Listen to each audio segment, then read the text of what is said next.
Bos días a todos, amigos, desde o meu recuncho de Trevinca. Carlos Xavier Ares Pérez é un dos personaxes máis entrañables cos que comparto espazo no grupo cultural Nós, a xente do redor. Os seus coñecementos sobre a antropoloxía e a sociedade galega son extraordinarios e a súa forma de facérnolos chegar é unha mostra do seu dominio da palabra. Hoxe quero animarvos a ler un excelente traballo que nos desvela quen foi o inesquecible e polifacético artista bolés Joso de Balbuxán, que Carlos Xavier regálanos no número 14 da nosa revista co título Joso, un cisne ourensán nas terras do Bolo. Versos como os que arriba se poden ler fixéronlle ser a Joso un cisne en Balbuxán. Naceu Xosé Porto García nesta aldea do concello ourensán de O Bolo, aló polo ano 1943, lugar de cuxo nome Celso Emilio Ferreiro escribiu toponimio de bela eufonía que quiere decir algo así como Val dos Buxos.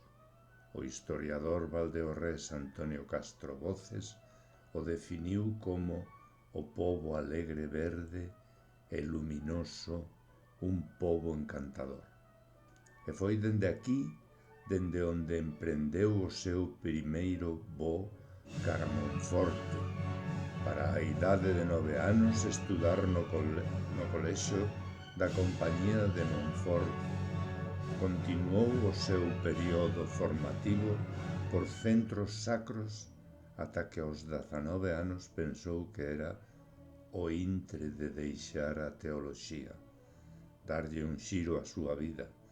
Voltou á súa aldea na que, ao non sentirse plenamente realizado, decidiu partir cara a París, cidade na que as súas dotes de escritor, poeta e pintor foron facéndose patentes e marcaron para sempre a vida e obra deste ilustre ourensán.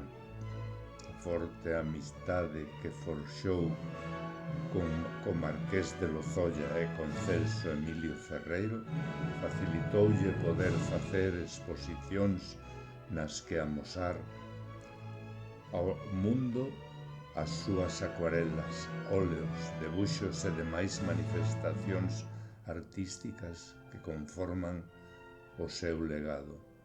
Foi profeta na súa terra cando na cidade de Ourense viu como Caixa Ourense lle publicou un libro coa súa obra, ao que acompañou unha exposición que naquel ano de 1990 foi a máis visitada das que, inda hoxe, se lembran na capital das Burgas.